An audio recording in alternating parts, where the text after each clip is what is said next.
Welcome in, everybody, to the fourth episode of the CBB Central podcast. Today is a special episode. I'm really excited about it. We have a special guest for the first time, Eli Boettger, probably the hardest working guy in the college basketball world that I know. Just does a lot of really good work bracketology-wise over at his website, hecheckscbb.com, lead college basketball writer, as well at Mountain West Wire. One of the best people I've met on Twitter throughout my time doing this. So really excited to have him on today. Eli, thanks so much for joining us today. How are you doing tonight? Yeah, thanks for having me on, Kevin and Brad. That's quite the introduction. I don't think I've had one quite as good as that one before, but yeah, it's really a pleasure to come on and talk some hoops because, man, we're really, really close to the NCAA tournament. Yeah, we got a week from today. We have a conference tournament game, Atlantic Sun basketball, baby. So that should be fun. It's kind of unreal how fast the season is going. Yeah, Atlantic Sun tournament always seems to be a really good one too. Not just necessarily the first one of conference tournament season, but that one's usually pretty entertaining. Especially because Florida Gulf Coast has lost 2 straight now. Yeah, they're slumping. It's wide open. Definitely should be a fun one, especially the Ohio Valley is the one that ends first, right? So we get that in 2 Saturdays, I believe. Yeah, sounds right. Yeah, it's coming up quick. Because a lot of the tournaments that start really early are campus site ones. Like I know the A-Sun is a campus site tourney. So. And the Big Ten for whatever reason. It's weird. Oh, yeah. Northwestern's season ends a week earlier. Okay, so because we have Eli here who does a bracketology site himself over at Heat Check, right? That's correct. Yep. So we're going to talk all bracket today, and I think the best place to start is with the number 1 seeds. So it seems at this point there's 3 number 1 seeds that everyone has, and that's Virginia, Villanova, and Xavier. And then the 4th 1 seed seems a little up for grabs. So Eli, who did you have as your 4th number 1 seed in your most recent bracket? I produced a bracket this afternoon in addition to this podcast. So like you said, I do have those 3, as you mentioned, Virginia, Villanova, and Xavier solidly in as number 1 seeds. And then that 4th number 1 has been for contention the last couple weeks or so. And on the selection Sunday, the preview one this past week, I had Kansas in, even though it was Purdue. And I'm still sticking with Kansas. I think that they have a number of quality wins up to this point. They have 9 wins against that first RPI group and 7 against the second RPI group, which I believe is the highest mark in the entire nation. So although Kansas does have a couple of head-scratching losses, they do get the nod as my 4th number 1 due to all their quality wins up to this point. Yeah, so Eli, one of the questions I had is, Michigan State, their resume has been talked about a lot in terms of they just don't have kind of the quality wins that other programs have that are competing for the 1 line. You have them on the 3 line in your bracketology, as I see here. What do they need to do to be in the conversation for a 1 seed come Selection Sunday, especially given how teams are moving around pretty rapidly this time of year, and Michigan State seems to continue to win? I think Michigan State would probably have to win out if they even want a chance as a number 1 seed. I just don't think that they'll end up with a resume that is comparable to the number 1 seeds that we've seen in the past. Their RPI is up to 14 now. It was in the 30s for quite a while throughout the season. But with only 3 losses, you can expect that number to rise a bit more. But the main knock on Michigan State right now is they just don't have those quality wins that the teams on the number 1 and 2 lines have. They did beat North Carolina in the PK 80. They have a home win against Purdue. And besides that, the resume really thins out. Those are the only 2 teams that they've beaten that will belong in the NCAA tournament field come Selection Sunday. And with a non-conference strength of schedule of 204, I just don't think that Michigan State is going to be able to crack the number 1 seed line, regardless of what they do from here on out. Eli, do you think that North Carolina has a shot at the 1 line? I see that they have the number 1 expected strength of schedule according to RPI forecast. Yeah, I definitely give North Carolina a better shot. I have the Tar Heels as a number 2 seed right now, 6 overall in my latest bracketology. And with the top 5 RPI, top 10 non-conference strength of schedule, and a ton of wins against quality teams, I think the Tar Heels have a great shot. That home loss to Wofford is just an anomaly. It's one that will be a knock on the Tar Heels resume come Selection Sunday, but they do have wins over Duke, Clemson, Tennessee, Ohio State, all four teams should at the very least contend for top 4 spots in the NCAA tournament field. So I believe that UNC has a really good shot at picking up at least a number 2 seed.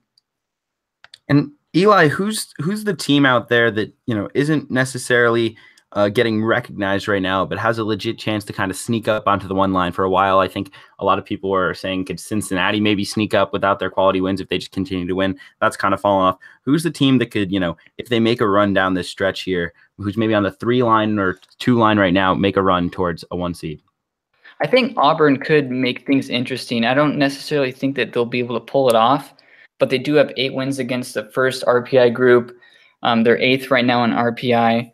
Bracket Matrix likes them. They have them as the 6th overall team in their field, their most recent field. So I think Auburn could make things interesting. I just don't know if they're going to end up with that signature win that can put them over the top, because as of right now, they're probably the best team in the SEC. So they can't beat anyone better than the team that they are right now. So I think that Auburn will probably finish as a 2 seed, but they could make a run to the 1 seed if something falls in their favor. Auburn suffered a crushing injury over the weekend with Anthony McLemore, who was their starting center. He was a great rim protector, and a team with only 9 rotation guys and now only 3 big men. I think that was a huge loss. That's probably going to put them behind the 8 ball, even for a 2 seed. I could see them slipping. They have 4 games left. They still have to play at Florida and at Arkansas, so those could both potentially be losses and knock them down a line or 2. Yeah, definitely. I think remaining schedule is important for a lot of these teams that are vying for a number 1 and number 2 seed. And if Auburn does slip up again against South Carolina, they finish with the Gamecocks on March 3rd to wrap up the regular season. That would definitely be enough to at least bump Auburn from a 2 seed to at least a 3 seed. So as much as you want to see quality teams on your remaining schedule to pick up those nice victories, if you do have weaker teams on your schedule, that is an opportunity to slip up and cost you in the overall seed line on Selection Sunday.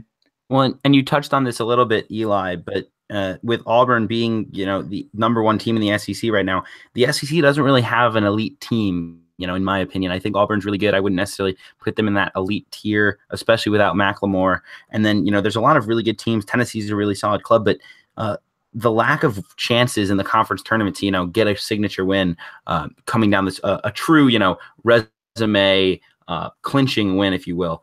Looking at, say, Michigan State could knock off a Purdue in the conference tournament, or Duke could knock off Virginia or North Carolina in the conference tournament. You don't see the chance for that win there. How much do you think that plays in to the race for a 1 seed down the stretch here? Oh, it'll definitely be a factor.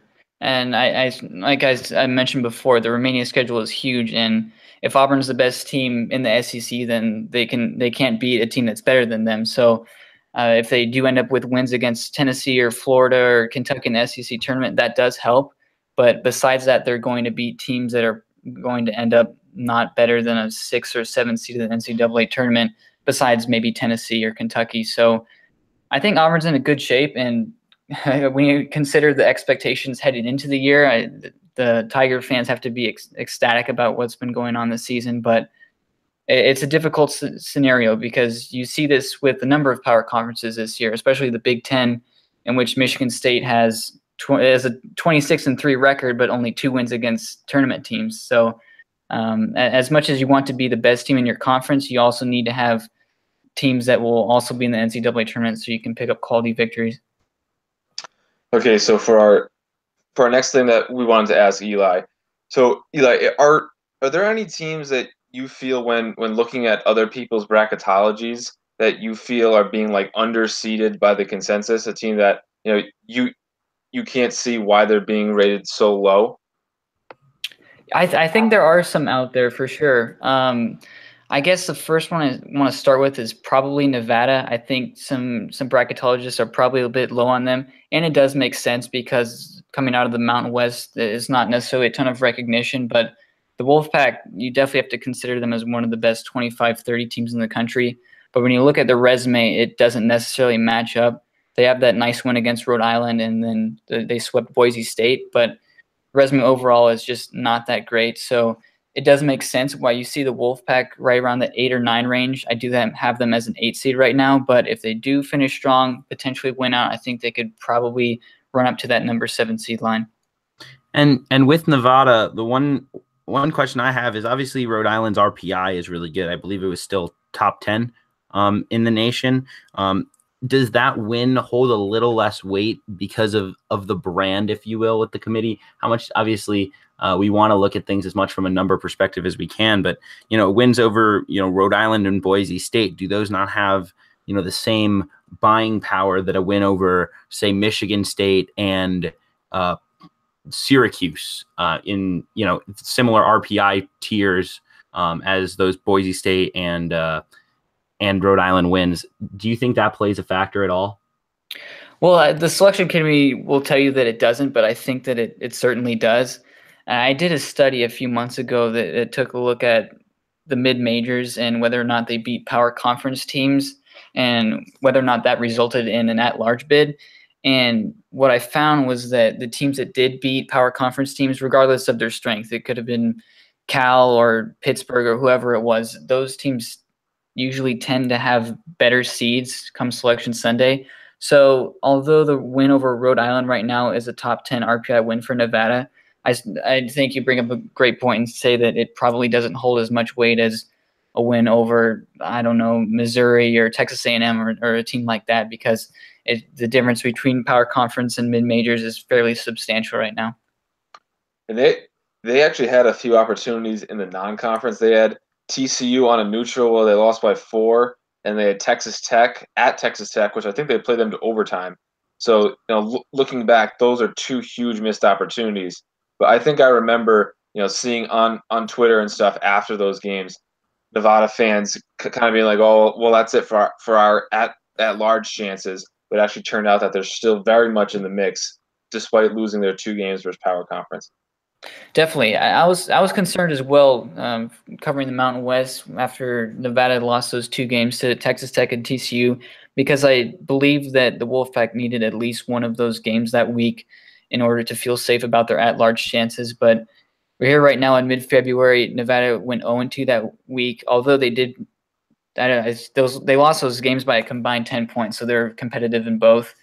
But I think Nevada should be fine regardless. And at least they do have that win over Rhode Island, which will be in the tournament. And as we mentioned, that's a top 10 win. But I think to feel 100% safe, Wolfpack will have to go out and win the Mountain West tournament, because you just never really know with what the power conference teams are able to do these final weeks, stacking up quality victories. And crazier things have happened for sure.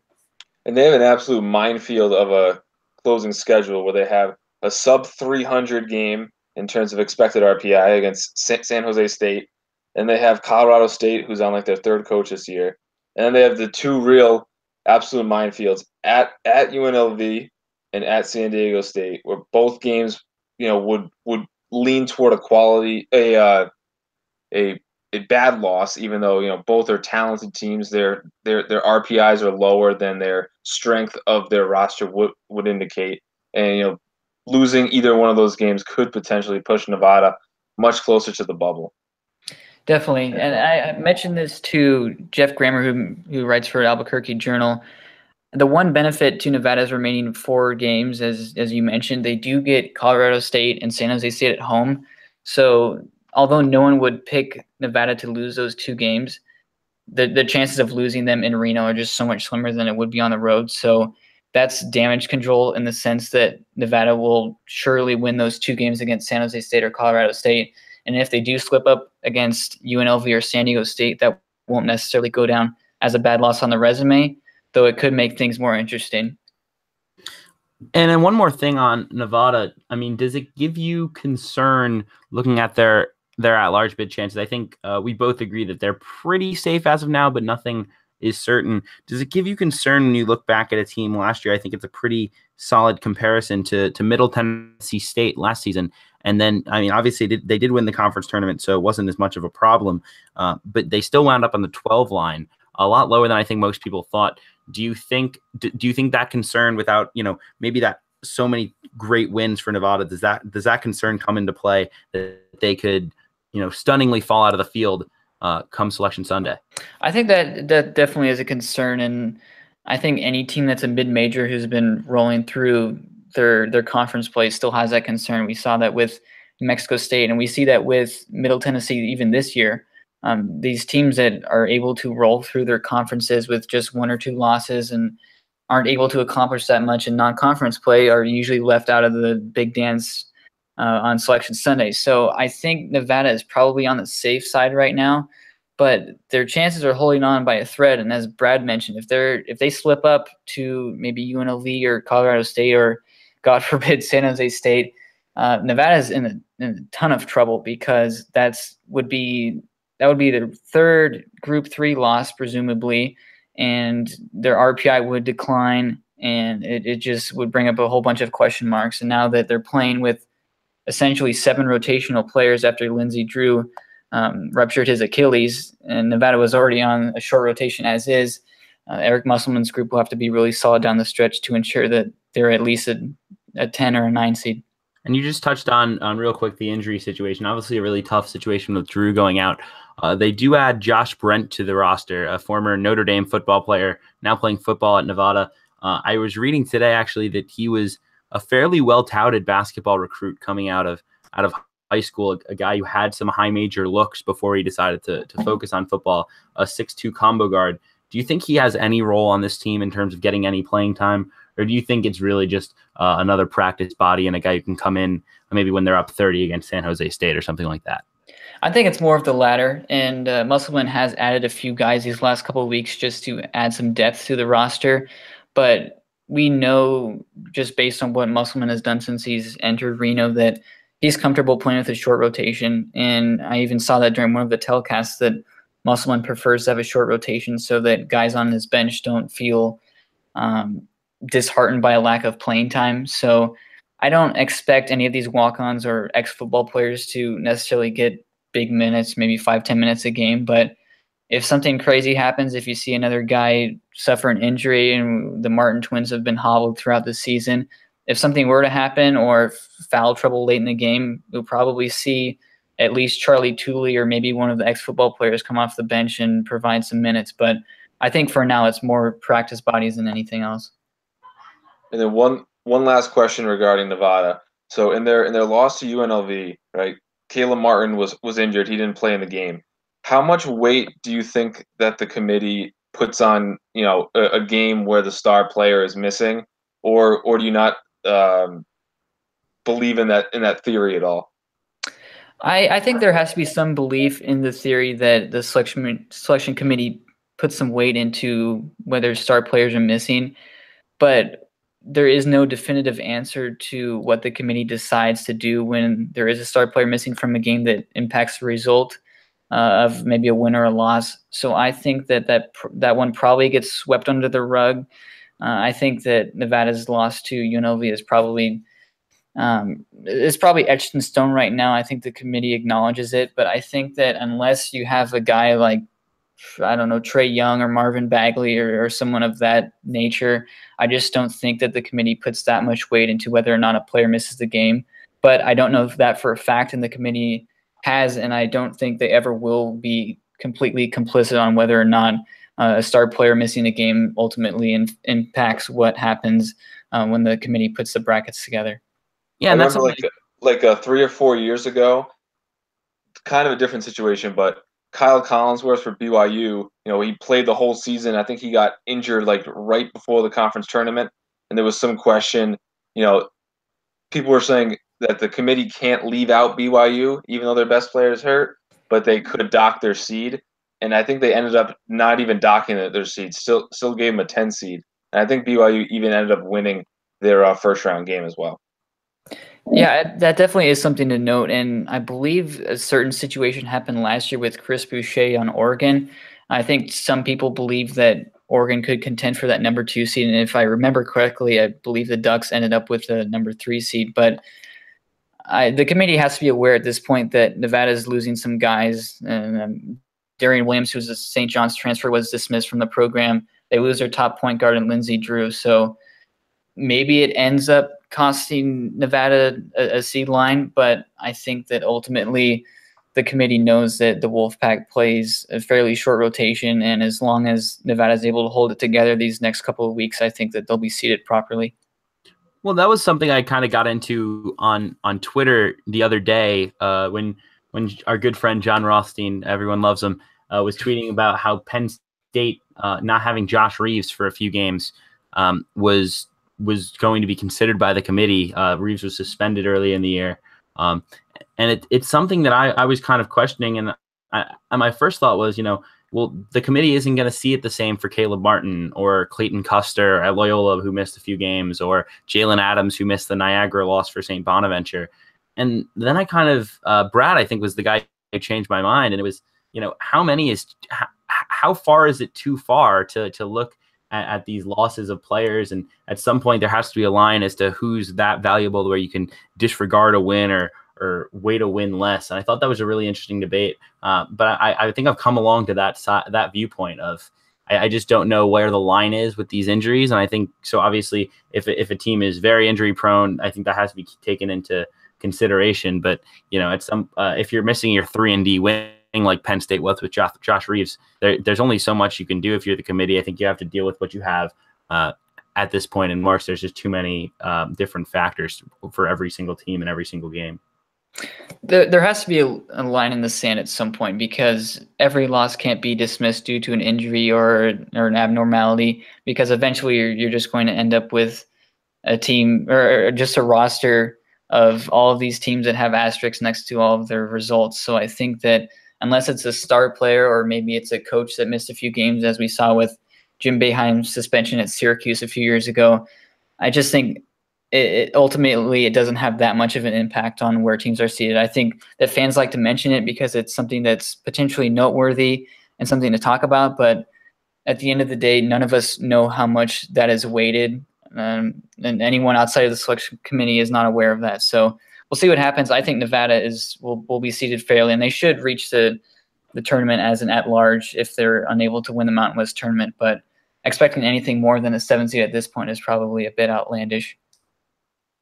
Okay, so are there any teams, Eli, that you think have been overseeded by the consensus, like a team that you can't see them getting as high of a seed as you're seeing in various bracketologies? I think Gonzaga and St. Mary's are two perfect examples. Both out of the WCC, they're considered top 25 teams, and I think they are top 25 teams, but the resumes just don't back what they are currently slated, at least in what Bracket Matrix has them right now.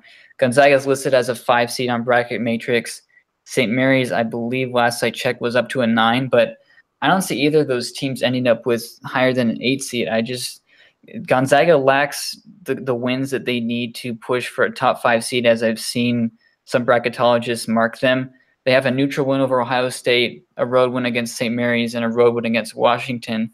But besides that, the resume thins out considerably, and the loss to San Diego State definitely hurts. Their RPI is not even top 40 right now. And it's a similar case for St. Mary's as well, though they do have that win against Gonzaga. Losses earlier in the year to Washington State definitely hurts them.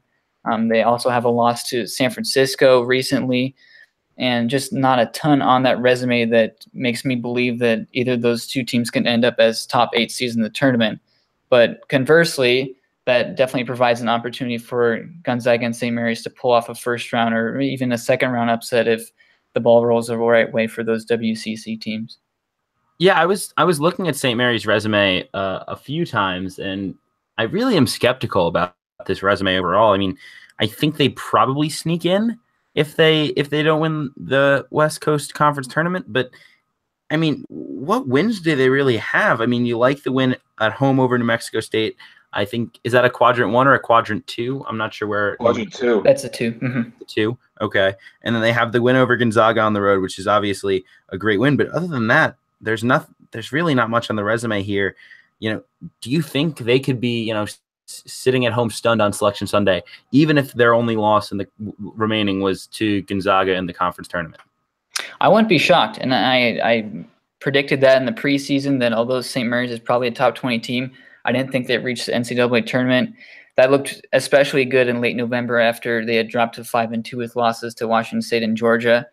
And then by mid-February, that looked pretty wrong after they had beat Gonzaga and they started 24-2, but now they've lost 2 of their last 3, including that one to San Francisco. And you have to wonder if they do want to lose one of these last 2 against Pepperdine or Santa Clara, I think you're looking at a St. Mary's team that could probably miss the NCAA tournament when everything is said and done, because we've seen it in the past with these mid-major teams, like Illinois State last year is a good example. They reached up to, I want to say, 27, 28 wins in the regular season, and just one quality win won't get you into the tournament, especially when you pair that with sub 100 losses. So St. Mary's, they definitely have the target on their back, because if they slip up in these next couple of weeks, I don't think they're going to get into this tournament. But if they do run the table, or at least get to the WCC final against Gonzaga, or if it's any other team besides Gonzaga, I think the Gales will probably reach the tournament, but it won't be higher than a 10 or 11 seed.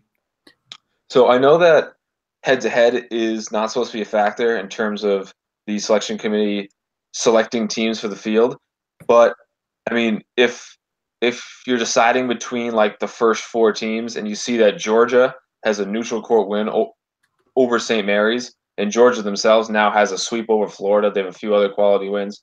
Do you think that, head-to-head could become a factor in this case? I never put much stock into head-to-head. There's an example that's slipping my mind right now, but there was a team that reached the NCAA tournament that had 2 wins over a team that many thought belonged in the tournament, and it didn't end up that way.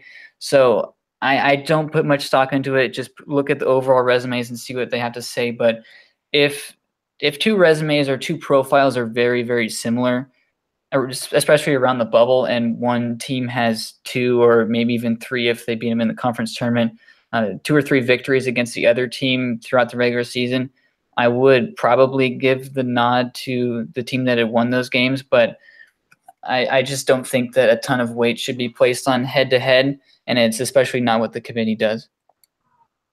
Kind of segueing off into another direction on some overseeded teams.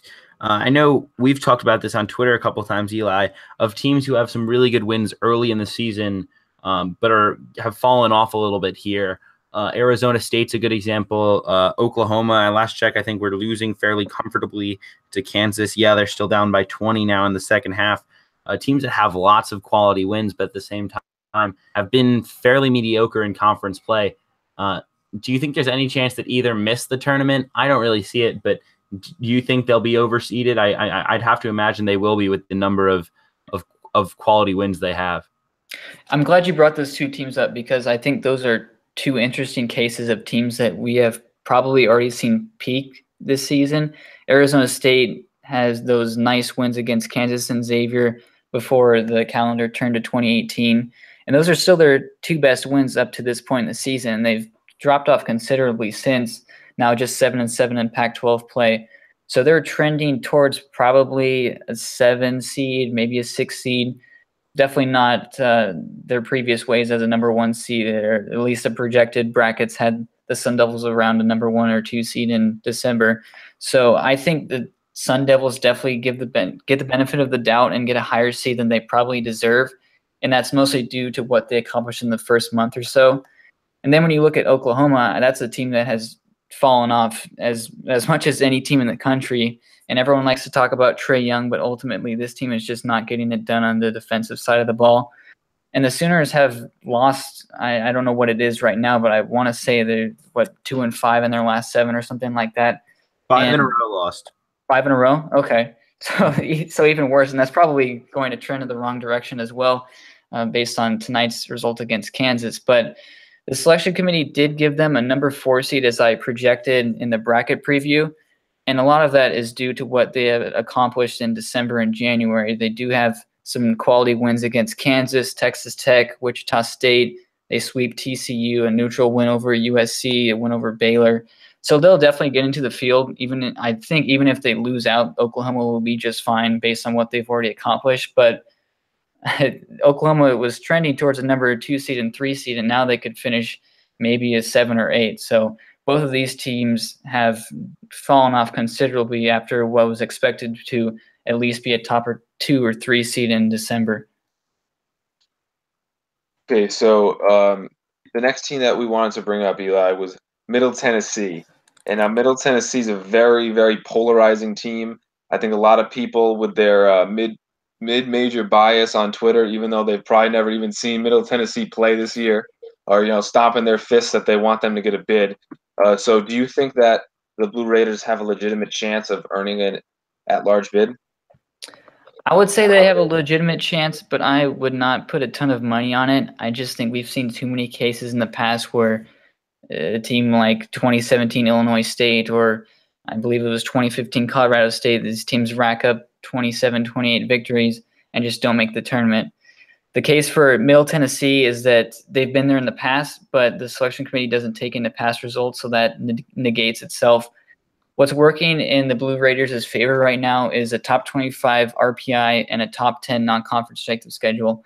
And I think the latter is definitely more important because most of the time mid-majors that miss the NCAA tournament, the main reason, or at least what the selection committee says is the reason that they miss the tournament, is due to a weak non-conference strength of schedule. But Middle Tennessee, they're sixth right now in non-conference strength of schedule. They did play a number of games on the road. They had those 3 neutral site games against Auburn, Miami, and USC, all of which should make the NCAA tournament. They went 0-3 in those games, but all the results are in Group 1 right now. So I think that Middle Tennessee, even if they don't win the Conference USA, should get into the NCAA tournament. But if that is the case, anything besides a first 4 designation to Dayton would be really shocking to me because Middle Tennessee just doesn't have the wins. You know, go ahead, Kevin. Yeah, so Middle Tennessee, I think it's an interesting case because they don't really have any bad losses. The only loss that you would call a truly a bad loss is at Marshall. They're sitting right around 100 in the RPI right now, so that'll be an interesting loss to watch, whether it can crack into the top 100 there. But they do have 3 quadrant 1 wins, and this has been something I've seen talked about a little bit. Is they have 3 quadrant 1 wins, but those wins are at Murray State. They beat Western Kentucky on the road, and they beat Old Dominion on the road. I believe those are the 3 quadrant 1 wins. How much do you think that impacts the brands of those teams once again, and not being high in that quadrant 1? Do you think that impacts it so much, Eli? I mean, I know there was the thing on Twitter from Jay Billis right after the show where it was like, oh, well, a quadrant 1 win means that a win over Villanova is the same as a road win over Rider. I thought that was dumb, but I mean, Middle Tennessee State might be a benefactor of it, given the fact that they have some quadrant 1 wins over teams that are good teams for sure, but probably more on the NIT side rather than NCAA tournament level teams. Yeah, that's a good point. An example I want to bring up is Cincinnati, who was placed on the number 2 seed line in the bracket preview. And I didn't think the Bearcats deserved – I had a hard time believing the Bearcats even deserved a 3 seed because they do have, as of right now, 12 wins against the top 2 RPI groups. And I'll circle back to the Middle Tennessee, but it seems as if the contents of the wins, as I've mentioned on Twitter a few times, is not nearly as important as how many quadrant 1 or quadrant 2 wins your team has. And I think that is a bit disappointing because I think the teams that you beat is more important than how many good or how many bad teams you've beat or lost to. So in Cincinnati's case, they have a ton of quality victories, but very few of them have come against NCAA tournament teams. So they've beat Houston, and that's about the extent of the teams that they've beat that will belong on the NCAA tournament field. So circling back to Middle Tennessee, they do have a few nice wins or at least above average wins against Old Dominion and Vanderbilt, Western Kentucky, and Murray State. And the nice thing about those 4 victories is that they're all on the road. But as you did mention, no power conference victories that will really push the needle. Vanderbilt has really struggled this year, so that definitely hurts Middle Tennessee. It'll be interesting to see what happens. I think one other thing that you have to at least mention is what Western Kentucky, Murray State, and Old Dominion do from here on out could play a huge role in whether or not Middle Tennessee makes the tournament, because Western Kentucky with an RPI of 58, if they slip to 76 or worse in RPI, that win over Western Kentucky will belong in the second RPI column as opposed to the first one. Murray State is 72nd right now in RPI. They could drop easily to 76th or worse in RPI with a loss these next couple of weeks, so that could also slip into the second RPI group. So those handful of RPI Group 1 wins are holding on by a thread right now. And by a flip of the switch, Middle Tennessee's Group 1 wins could disappear in an instant. Okay, so I would just like to move on to what I think is the most interesting bubble situation, and that is with the Big 12, where the conference has no real bad losses, is kind of keeping all of these teams afloat, and we have a ton of teams in this 8, 9, 10 range. Eli, so which of these Big 12 bubble teams do you think is most likely to miss the NCAA tournament? As of right now, I have Baylor, Texas, and Kansas State as 3 of my last 6 teams in. Texas is obviously trending in the wrong direction. Baylor's trending in the right direction. Kansas State is somewhat holding their own. I think Baylor will probably make this tournament at 7-7 in conference play. They've picked up probably enough victories to get this thing done. Texas has really fallen off. They're a team that at least looked to be a legitimate contender maybe in December after what they accomplished the first couple of months of the season. But going 1-3 in their last 4 and just 2-5 in their last 7 have made things interesting. And if they're unable to close here in the next couple of weeks, they have games against Kansas State, Oklahoma State, Kansas, and West Virginia. You have to wonder whether or not the Longhorns get into the tournament.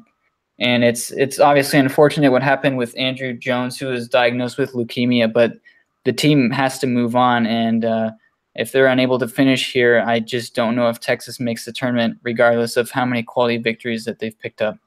Well, and Eli, you touched on the Texas's resume, and to me, what I think is really interesting is it doesn't really stand out necessarily the way they might have thought it would.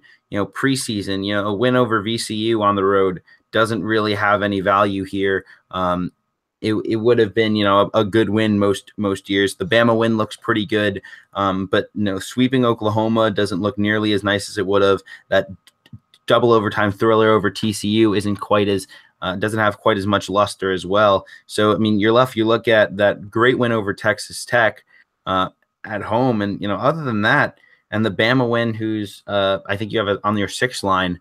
And Butler as well is a good win for them, but just not a ton of wins there. With the way they're trending right now, that's not a team that I think winds up in the field come Selection Sunday. But as of now, I mean, it's right on the cut line. I think there'll be an interesting case on Selection Sunday, and they're definitely trending in the wrong direction.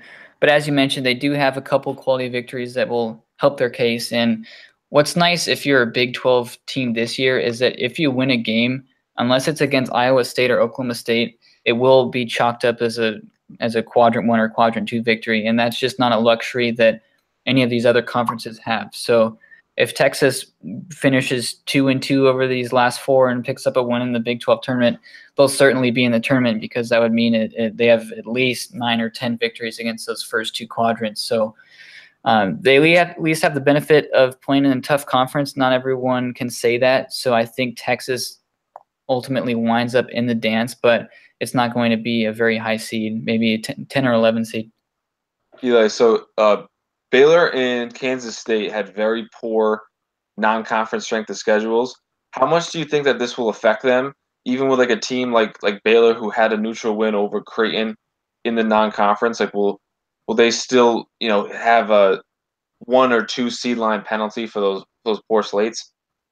Non-conference strength of schedule is huge, and that's one of the reasons why, despite Kansas State's recent play, I just have not been able to move KSU up that far in my overall seed ranks. And that strength of schedule of 318, that just does not get it done. And the loss at home to Tulsa definitely hurts. So Kansas State could be a team that is looking pretty bubbly on Selection Sunday, regardless of how they finish out the season. Baylor has a much stronger non-conference strength of schedule at 142, but that still isn't great. They're 4-8 against the RPI Group 1, with victories over Kansas and Texas Tech, and neutral win over Creighton, and a road win over Texas. So those 4 wins are pretty solid, and a record of 16-10 and a strong conference record. I think Baylor is probably in good shape, but as you mentioned, non-conference strength of schedule, if you're not in the top 150, that makes things certainly more difficult on Selection Sunday. So for me, one of the things I noticed as you touched on your non-conference strength of schedule is teams who've kind of begun to game the RPI, if you will. And what, that at first, I think people thought of that as, playing a D2 team or something like that. But, playing good teams at the mid-major level who are, good enough where you can steal it as maybe a quadrant 2 win, or even, but not, some of these RPI killers. Baylor's a team that didn't do that. You look up and down their schedule: Central Arkansas, Texas A&M, Corpus Christi, Alcorn State, Sam Houston, Texas Southern, Savannah State, Southern U. That's just a lot of games they don't help you even if you win by 40. And I have to wonder, I think Michigan State's in a similar boat with some of their really weak bye games. Is this something you think that more teams should be focusing on, is, optimizing their RPI? I think Nevada and Rhode Island are perfect examples of this season, of teams who've done a good job of optimizing their RPI by playing good mid-major foes, probably teams that weren't quite talented enough to truly scare them, but enough to really give them a game. So not only prepare them for the conference slate, but also really improve those RPIs, and both those teams now in the top 10 in the RPI. Yeah, it's something that's certainly debated, and especially with the non-conference schedule that Georgetown produced this year, which it will likely go down as the worst non-conference schedule produced by a power conference team of all time, with what they've done. But I guess going back to your point, is there definitely something to be said about RPI gaming, or at least taking advantage of a flawed metric, which is the RPI. And you certainly need your gimmies, the wins that can gain some momentum in November and December, and help your team heading into January in the thick of things in conference play. But like you said, playing Texas A&M, Corpus Christi, or Alcorn State or Southern on your home floor, that does nothing for you on Selection Sunday. And that, when it's all said and done, is the most important thing that will happen throughout your season. So what Nevada and Rhode Island, as you mentioned, are perfect examples of what you should do with your non-conference strength of schedule. They're able to play teams that they should be able to beat, but could also produce solid RPIs at the end of the year. And that's why Rhode Island and Nevada, despite being in the Atlantic 10 and Mountain West respectively, are top 10 RPI teams right now, which is basically a lock for the NCAA tournament. I think the highest rated team in RPI is to ever miss the tournament is probably 21 or 22. So Nevada and Rhode Island are in great shape, and Baylor and Kansas State not so much, right in that 46 to 56 range. And that has to be at least somewhat predicated to what they scheduled in November and December. It makes absolutely no sense to me how, we know enough about the selection process to know that these teams have to schedule tough in the non-conference, but yet some of these college coaches either don't know or just don't want to, and are stubborn and think that it's gonna hurt their team or hurt their optics if they lost to like a tough mid-major team. But we have teams like Kansas State and Baylor, who are talented and could have played even teams in like the high 200s instead of being like teams like the 300s, and that's dragging them down, and they knew how to avoid this penalty, but still went with a schedule like this anyway. It is an interesting case because I go back to the Georgetown example again. The Hoyas pretty much ended their at-large hopes before the season even began. And I know Georgetown wasn't aiming for an NCAA tournament bid this year. No one really predicted that. But when you schedule games against Maryland Eastern Shore and Howard and Coppin State and Alabama A&M, all these sub-300 teams, that just completely diminishes your metrics and makes things an uphill battle come conference play. So Georgetown could have finished 500 in league play and still missed the tournament despite going, I think, 10-1 in non-conference play. And that has to go back to the non-conference strength of schedule. So some coaches understand it and know what to do, and others just don't, and it ends up biting them. And it makes for a bit of a strategy during the summer months of which teams you want to schedule and which teams will help you get into the big dance. And so one last question regarding non-conference schedules. So a lot of people like to give coaches credit on Twitter, like Tom Crean playing at Fort Wayne, but what do those games really gain the high major team? Because to me, a game where you have a higher chance of losing like that And if Indiana was to win that game, it would be like a quadrant 2 game. I know that there weren't quadrants back then, but it seems like a huge risk for such a little payoff.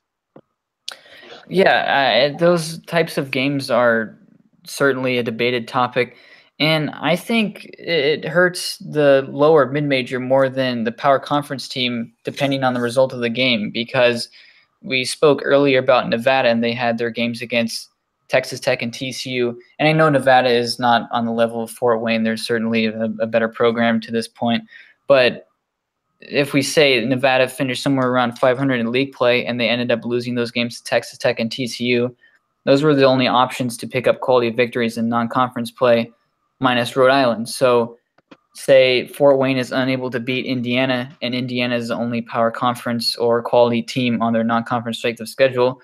If they lose that game, then they're done. And Indiana doesn't say the same thing because they can turn around, beat 8 or 9 quality teams in Big Ten play and then punch their ticket to the NCAA tournament. So it's not a ton to lose as most coaches imagine when power conference teams lose to these strong mid-majors. And I don't really know where that stigma came from. I think a lot of coaches just maybe are too prideful to lose to some of these mid-majors or low majors and forget the sense that we have a team like North Carolina who has a home loss to Wofford, and there's a very good chance that the Tar Heels could be a number 1 seed on Selection Sunday. So it ultimately, it just doesn't really make much sense why these coaches believe that you can't play mid-majors and low majors. And it's more entertainment for the fans, too, when we get quality games between North Carolina and Northern Iowa or Gonzaga, North Carolina, and things like that. It's good for the fans, and it's good for the game. Definitely. Completely agree there, Eli. Yeah, so there's one last thing regarding strength of schedule. I've seen a lot of people on Twitter, kind of bash the notion of strength of schedule and rewarding teams for playing difficult schedules. I think Mike DeCourcy for Sporting News has kind of been championing that like strength of schedule tells you nothing about a team. But to me, the sport kind of struggles to gain interest in November and in December. So the only way to ensure that we're going to get good games is to, force teams to play good games. And how do you force teams to play good games? Reward it with NCAA selection. So my question for you, Eli, is, what are your thoughts on the importance of strength of schedule for the sport itself? Well, I think you nailed it on the head with teams playing other quality opponents, because if you don't have that, then you're not able to beat quality teams, and that's what we see with the Mountain West or A-10 or Missouri Valley. If you don't play quality teams, you don't have chances for quality wins, and that ends up with your team playing in the NIT or CBI. So I think only when it's an extreme case should strength of schedule mean that much. And when we talk about Kansas State with their 318th strength of schedule, that's certainly notable. And a team with a top 5 strength of schedule, or maybe what Nevada or Rhode Island has done with their strength of schedules, that's all should be noted, because teams that schedule up and teams that win games against quality opponents, I think, should be rewarded for that. And teams that beat up on the Oral Roberts or the Northern Arizonas of the world, as Kansas State did, I don't think that should result in the benefit of the doubt. So I think only when it's extreme cases should strength of schedule mean that much, but I think it should come down to who you beat or who you lose to that determines whether or not you're seated in a certain spot in the NCAA tournament, because anyone can put together a strong schedule, but it's the teams that win those games that should belong in the tournament field. Yeah, when I had tweeted at Mike DeCourcy when he made this point, I was like, well, why would any team play a hard schedule if you're not going to reward a team for playing a hard schedule? And his response was pretty much if a team wants to get a 1 or a 2 seed, they would need quality wins. Therefore, they would play a hard schedule. But how many teams are playing for a 1 or a 2 seed? The sport has such a problem where people don't even want to pay attention to it until after the Super Bowl. So we need to make these compelling matchups. The only way to incentivize that is to provide a reward. Teams aren't going to go out of their way and risk losses. Risk not having home games, because a lot of these games, have to be on neutral court in terms of a negotiation and an agreement between the two teams. So it just makes absolutely no sense to me why you wouldn't want teams to have a difficult strength of schedule. I know personally, I watched Temple and Texas A&M so much in the non-conference because they just always had quality games. Yeah, I think it's a good perspective and not one that really comes up that much from what you're saying. I just think strength of schedule might be weighted a bit too much when it comes down to things, because the selection committee has said countless times that certain teams have been left off the tournament radar solely because of strength of schedule. And I don't think that is the right thing to do. If a team has won 27, 28 games and have beaten at least a couple of teams that belong on the tournament field, I don't think they should be penalized for that. But at the same time, teams rely on these quality victories to get into the tournament. And if you're playing weak teams in November and December, that limits your chances in January and February to push the needle and get into the NCAA tournament. So the committee is always working to improve their process, and I think that it's certainly something that will be looked into in the coming years. And as the committee continues to adapt, we could see the strength of schedule potentially gain more weight or even lose some weight. So we'll see what happens with that. But I think right now it's just another metric that is used to gauge what teams are doing and whether they should belong on the tournament field. Yeah, I kind of went quiet here for a second. I was kind of enjoying the chat myself. But yeah, I think I agree with most of you guys' points. I think the problem, I think Brad hits it on the head, is we have to incentivize teams for scheduling tough. And I think it goes beyond just, incentivizing teams because we need people to watch college basketball outside of after the Super Bowl. I think we should reward teams who play competitive, who challenge themselves and play the best teams, because that's how we know, who the best teams in college basketball are. With like St. Mary's, for instance, we all believe, I don't think anyone really believes that St. Mary's isn't, a top 35 team in college basketball. I think it could be as low as that on them. But I think we all believe this is an NCAA tournament team, but they just haven't taken the opportunity to show it. Obviously, like the game against Dayton isn't as good, and I think that was hoped to be a bigger game than it was. But we should reward teams that challenge themselves and play hard, and it's a balance, obviously, because we always are like, oh, we want to reward teams that play hard schedules and this and that. But then the same people then say, we can't possibly have a team that is 18-12 in the NCAA tournament, which, I understand that perspective. But at the same time, we have to reward the best teams in college basketball. And obviously record does play into it. But, like Vanderbilt last year, I think by the NCAA tournament, it was clear to me they were an NCAA tournament team, despite the number of losses they had. And they had challenged themselves in the non-conference, and I think they were deserving participants in the tournament.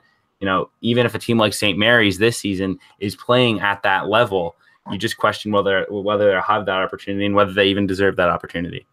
And Randy Bennett of St. Mary's is notorious for this, playing extremely weak non-conference schedules, even not willing to leave this home state of California in November and December to play games. And it has hurt the Gales in the past. They have missed the NCAA tournament in 2012, 2013, and even 2016, when many thought that they deserved to be in the field, and that's because they didn't play anyone good in non-conference play. And it could happen again this year. St. Mary's decided that they didn't want to leave their home state, and it was rumored that St. Mary's had a chance to play Nevada. That ultimately didn't happen, and St. Mary's could be left out of the field. So with Vanderbilt last year, that's definitely an interesting case with what the Commodores did entering the tournament field with somewhere around 12 or 13 losses. And the committee rewarded them because of the strength of schedule that they obtained and the quality of victories that came along the way. So strength of schedule is definitely a topic that will be discussed time and time again, especially in these extreme cases that we have with the power conference teams that schedule very difficultly and are able to pick up quality victories. And then you have the mid-majors that are unable to schedule these quality games against good opponents. So it'll be interesting to see what happens with the St. Mary's and Kansas State this year, and also the teams that are on the opposite end of the spectrum that have played really tough teams in November and December. So another point regarding this is, without these tough non-conference games, we have no context to what a conference record means. Specifically with the Big Ten, which I want to touch on before we get going, is Nebraska and Penn State. So Eli, do you think that these teams actually have a chance of making the field, or are these pretty conference records just all empty noise? Nebraska and Penn State, these are some of the more polarizing teams that we have this year. Nebraska is 11-5 in conference play, but they haven't accomplished much of anything. And I put out a tweet just a couple days ago about Nebraska, and one of the main arguments that their fans came up with was that their victory over Minnesota should hold some weight because at the time the Golden Gophers were looking to be maybe a top 20, top 25 team, and they have completely fallen off since. And the Nebraska won't be credited with a quality victory, and I think that's the way it should be. But this shows to many people who think that conference standings or conference finish means something in the eyes of the selection committee, is that you'll have Nebraska and Penn State win at least 11 or 12 games in conference play in a power conference and probably miss the NCAA tournament. And I think that's what the case will be for both Nebraska and Penn State. I don't even have Penn State on my radar right now. I just don't think that they have that much going for them. They have 2 victories over Ohio State, and that's about it. And Nebraska, though they're 20-9 and 11-5 in conference play, their best win is at home against Michigan, and then the resume thins out from there. They don't really have another win against a team that will be in the NCAA tournament. So both of those teams aren't even in my first 8 out, and I don't think that unless they run the table and get to the Big Ten final, I just don't think Nebraska or Penn State will end up in the NCAA tournament field. Yeah, Nebraska is interesting to me, if only because I was starting to come around to them. I mean, for a long time, I was on the train of Nebraska is not getting into the NCAA tournament unless they beat either Ohio State, Purdue, or Michigan State at some point the rest of the season, and probably in the conference tournament. But, the more I watched them, the more I said, this team wins games. They find a way. But, I mean, nothing backs it up. Obviously, the record's there, but they don't have the quality wins. And I could make a case if they didn't have the quality wins. Well, they're winning games, and, their metrics are good. But neither their predictive metrics nor the metrics like the RPI. I'm forgetting the other word for the other type of metrics. No metric really likes this team. No, I last check, I don't think any of the main metrics used by the committee had them in the top 50.